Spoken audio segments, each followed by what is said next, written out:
Blog Talk Radio. The dollar buys a nickel's worth. Banks are going bust. The air is unfit to breathe, and our food is unfit to eat. Welcome to Truth Talk. Those weapons of mass destruction got to be somewhere. With Paul Webster. First year, global governance with the establishment of the G20 in the middle of the financial crisis. And Chance George. President Bush signed a formal agreement that will end the United States as we know it. On Global F.A.C.T Radio. Nope, no weapons over there. People who have been yelling, oh, the UN's going to take over global conspiracy theories. They've been crazy, but now they're right. Maybe under here. But I'll tell you what they don't want. They don't want a population of citizens capable of critical thinking. They don't want well-informed, well-educated people capable of critical thinking. They're not interested in... Yes, people, how's it going? Welcome, welcome. Thanks very much for tuning in. Today's going to be a great show. I tell you, we got an amazing show lined up today. Today's 11 years, well, the day after, 11 years after September 11, 2001, the crazy attacks on the American soil that changed our way of life. And today we're going to have a debate with two people, one from one side of the movement, one from the other side of the movement. Chance is going to give us a brief rundown on them. Now, it is the 12th day of September 2012. We're talking about the September 11th attacks. So, representing the Truth Movement, we're going to have Ainsworth. I hope I'm pronouncing his name correctly. And representing the official story, we're going to have a gentleman named Evan. I'm just waiting for him to Skype in. If you give me 1 second to hit unless Tony can hit the chat room, and I've got a call coming in, it might be him already. Now, when I found these two gentlemen, I was on these different Facebook groups where you see it was a 9/11 Truthers Are Crazy site, and I watched the other 9/11 Truther sites. So as I'm reading them, I'm noticing that there's a lot of different people infighting, and they're kind of upset with each other, and basically I kind of thought, instead of having these guys typing and having a war that no one's seeing when they're both bringing up facts and points and that, why don't we try and have them both on air, bring up their discussions and their points, and see what we can do. Now, I'm going to jump over just for a minute and take a call right here. I think this is Evan. Hold on while I keep a microphone. Hello? Hey, Chance, it's Evan. All right, okay, I'm going to just... I'm sorry, I tried to get on Skype. I didn't know I had to register for an account with Blog Talk, so kind of a fail on my part there, but I'm here, I'm willing to be on the show, and so I just figured I'd call in. I'm going to throw you back on hold for 1 second while I intro the show, and basically, if you have a Skype account, you don't have to register with Blog. You can just hit the icon at the top of the page, and it should cue you right back in. There's two icons. One icon will make you pay, and it's an actual call on Skype. They had the same problem, you see, Evan. And the other icon for the Skype icon is Skype Talk. So all you got to do is log into your Skype account and click on that on the Blog Talk. You don't have to log into Blog Talk. All right. So now both of these gentlemen have agreed to come on, and Ainsworth is going to bring up some conspiracy ideas and theories that he has, and Evan is kind of give the rebuttal or try and debunk what he's saying and show what the official story has for us. So, is there any programming notes you wanted to get in before we get right into this debate there, Paul? Well, yeah, we got to talk about a few things before we get into this, just to make sure that we keep our radio show going. On the top of the page you're looking at right now, top left above the player on the Blog Talk site, there's a follow button, and you can follow us, and it'll help support us and support everything else. If you sign in using Facebook and you're on Blog Talk, it'll show not only your name, but it'll show a little thing in your news feed saying that you're listening to Blog Talk Radio with a link for your friends or family to click on or whatever else, and it helps spread the word. I also want to bring up our Truth Talk show is an affiliate of Global F.A.C.T, Freedom and Corroborated Truth, which is a Facebook group. And Freedom and Corroborated Truth has a great show called Conscious Living on Sunday, and they're gonna have a great show that day, which involves some things. They're gonna have Doug McCollum on, and we're gonna talk a little bit about the Bush family stuff. The Doug McCollum has a personal contact with a Congresswoman, Sue Merrick of NC 9th District. So it looks to be a great show. So tune in if you're interested in that kind of stuff. I know I am.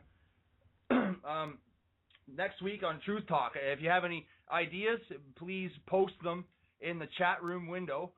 We're thinking chemtrails. Let's hear what you got to say.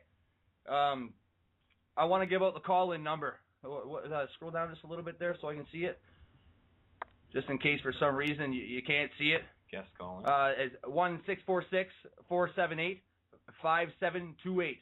So call in at any time. We'd love to take your calls and hear what you got to say. The Skype button's also there, as you just heard me tell Evan. And all our shows, this is show number 18 for Truth Talk, which is a member of Global F.A.C.T.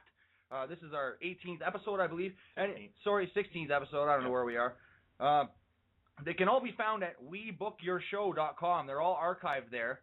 And you just click on the Truth Talk tab there. Yeah, they're also right on this Blog Talk channel, but like as a hard website in case you have to quick reference them or you can't search through them. Now, at the same note, we are affiliated with Global F.A.C.T. That's the actual radio station network channel that we're on Blog Talk.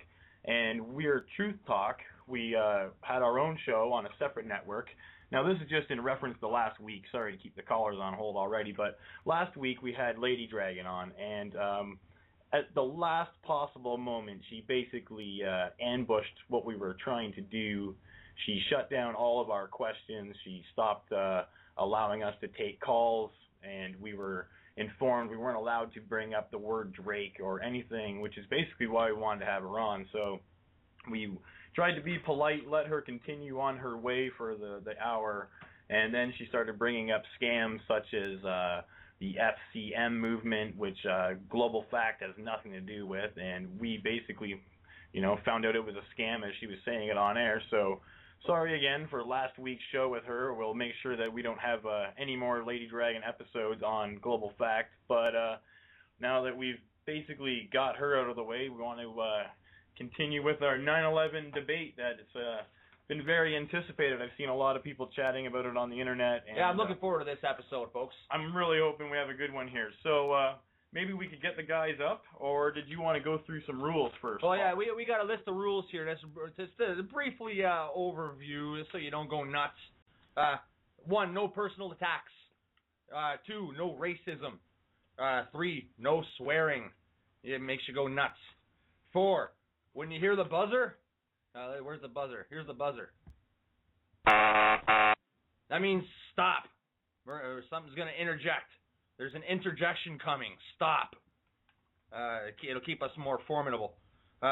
All guests can type. If Ainsworth's talking, Evan can type the word buzzer in the chat window, and vice versa. And finish your point, and we'll let you rebuttal right away instead of the timer. Yeah. Other than that, when you type buzzer, we'll hit the sound. We'll let you rebuttal, stop Buddy's timer, and go back. Anyways, other than that, follow the timer. That's the next rule. When you hear the bonk sound, bonk sound. This one right here. Hear this? We're gonna stop you and explain why your point doesn't work as it's a fallacy in some sort. So that's the only way we're gonna referee, and we're gonna referee both ways, and we have no bias in this matter. Yeah. Now personally, I know if anyone did any research on Paul and I, we're from a WeAreChange movement. So we are already 9/11 admitted truthers. So we're going to remain biased or unbiased, have nothing to do with what these two gentlemen are talking about. We're only here to referee. I've watched too many shows where it's a debate and it's a 9/11 truther versus a rep of the official story, and it's always the official story guy, host, takes the side of the other guy, and it's 2-on-1, and it really makes me mad as a viewer. So there's no way we're doing that here. We're going to let these guys fight their own battles. We're only here to referee, make sure no one breaks the rules, kind of keep it organized, and get the points across. We will identify fallacies. Like if someone starts calling names, we'll list off that, it's an ad hominem attack. Any callers that call in, if you call people sheep or you make fun of people's, like making personal attacks on them, we're just going to hang up on you right away. If the guests are doing it, you might slip and get upset and say something, so we're going to give you a couple warnings, and then we'll have to disconnect because we can't have,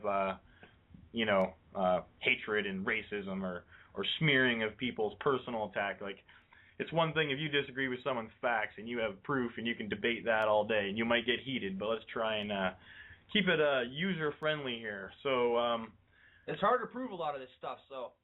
Yeah, it is hard to prove, and we're going to try and get to the bottom of it the best we can. So I know that to begin with, Evan has personally requested that he wanted to give an official, like a pre-statement, just basically to say that he used to be a truther, and he would like to basically address the crowd and say how he converted or how he views this. Just a little statement. So, Evan, did you want to get with your little address to the beginning, or? Yeah, Chance, I used to be a truther. I found the claims kind of appealing to me as a young man, and feel disheartened in our political system and and our financial system. I was going to college at the time. I had some troubles, and so I kind of projected that into my political views, and I was a little corrupted into the whole Alex Jones and these maniacal plans for world domination, and basically I kind of feel like a lot of the claims in the truth movement and the adherents to the truth movement, they kind of misunderstand the nature of American politics. And for me personally, I feel like and it's been further confirmed by my recent, being outspoken against the truth movement, that it's kind of an ideology of fear and hatred. They have fear of the government, and they have hatred for the people that don't agree with them. And that's been further confirmed by some of the hate mail I've received, including a message I got from Dylan Avery himself, the creator of Loose Change, as you know. And, I really don't have much else to say. I just want to let everyone know. I mean, on the description for your site, you kind of had me pigeonholed for that I wholeheartedly believe in the commission, in the official 9/11 commission report, which I really don't. There's a lot of omissions. There's a lot of flaws. There's a lot of fallacies. I don't like how they didn't include the intelligence done during Operation Able Danger, where Lieutenant Anthony Schaefer identified the 19 hijackers. And I feel that a lot of the dogma behind the movement was the Bush administration trying to cover up their shortcomings. I believe there was a cover-up. I don't believe that they executed the attacks that killed 3,000 Americans. I mean, it was interesting to me at first, and I found the documentaries very compelling, and they connected dots, which I normally wouldn't have put together myself. And I feel that's the same for a lot of the followers of the movement, but the fact is that, in the 9/11 folklore, the politicians we have are imagined to be these monolithic, ruthless warmongers, and I mean, I really don't see that. What I do see is they're mundanely greedy, they're risk-averse, half-clever suburban golfers is what I like to call them, if you don't mind.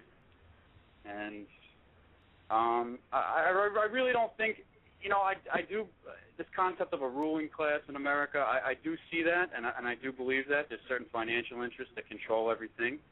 But the way I look at it is they don't elect people like Bush and Cheney to cook up these boat-rocking plans to get their war in Iraq. I believe that the U.S. is basically like a low-rent timeshare, if you will, kind of.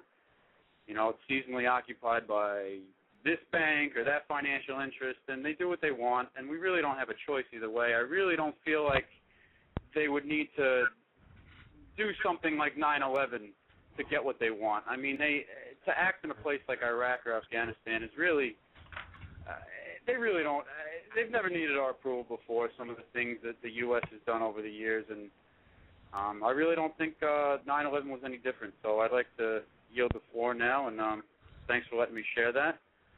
All right. Now, I'm pretty sure we didn't try to peg you as a holder. Yeah, up. I know. And Chance, I appreciate you bringing me on the show. I really do, and I feel like you've been very fair, and I hope it continues that way. And I did express some concern to you because I'm also a Ron Paul supporter. I hope that gets me some sympathy with your audience and yourselves. I don't want you to peg me for one of these progressive believers in big government, because I'm really not. And there's just some things, and I feel like there's a lot of misconceptions among the truth movement. And when you asked me to come on the show, I was a little skeptical, because I figured, I'm not an expert or an engineer or anything. I don't have any credible experience amongst these matters. But once you told me you're trying to put a show together, and I understand, and I'm thankful for you bringing me on the show, and I thank you for addressing my previous concerns about. I remember how you edited the description of the show we were going to have today, and I appreciate that, and thank you, and that's really all I have to say about that right now. Awesome. Well, glad we could have you on the show. I did try and change the description of the show because I had called you. Yeah, I know. I mean, when I read it at first, the way you had it was like, well, holding up the official truth movement. I mean, there's a lot of things I don't agree with the official report, but some of the things that the truthers have come up with, I'm not saying you personally, but some of them, and I'm sure you'd agree, a few of the theories are ridiculous. Well, when you have a Go theory ahead. about, some of the truthers are saying that there was no plane, and then some of the truthers are saying that there was. Yeah, so, I have a good friend that's a truther, and someone's going to be wrong, right? What's that, sir? You can't. Everyone can't be right. If two sides of the truth movement are saying different things, there's a plane and there's no plane, one of them's got to be wrong, right? So some of them's got to be a lot of BS. Yeah, now, well, what I noticed is, go ahead. That's what we're going to get to today. Yeah. Okay, all right. So moving on. Let's get Ainsworth up for a second. Now, I haven't got him on the air yet. Let's introduce Ainsworth. Is a admitted 9/11 truther. So, okay. I don't know what that entails. What that means. But he said that he's going to come on here and bring up some different points, and then while he's in the points, that is when Evan is going to try and maybe pull some of these points apart. So, Ainsworth, I hope I'm pronouncing your name correctly. You got my name right. Welcome to the show. And what would be something you'd want to bring up first off on your mind? Well, initially, I'd like to go to at least what should be a point of agreement, I believe that we can all agree with what President Bush actually said to the United Nations on November 10th, 2001. We must speak the truth about terror. Never let us tolerate outrageous conspiracy theories concerning the attacks of September 11th, malicious lies that attempt to shift the blame away from the terrorists themselves, away from the guilty. To inflame ethnic hatred is to advance the cause of terror. Now, I don't know anybody who would disagree with that, but my question is, who are the terrorists?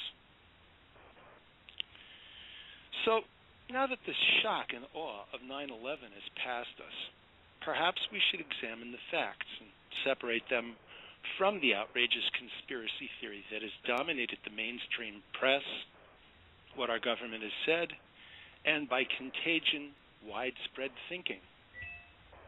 So first, what I'd like to do is to go into the official story about the events that took place on 9/11. The official story tells us that 19 Muslim terrorists with box cutters, which has a blade about the size of my thumbnail, managed to take over 4 commercial aircraft. 2 of these planes strike the World Trade Center towers, 1 hits the Pentagon, and the other crashes in Pennsylvania. This is a coordinated crime involving multiple perpetrators, and that in and of itself is a conspiracy, right? The question is there any proof to the fact that these 19 Muslim terrorists in fact did this, or is there something else that's going on that doesn't meet the eye?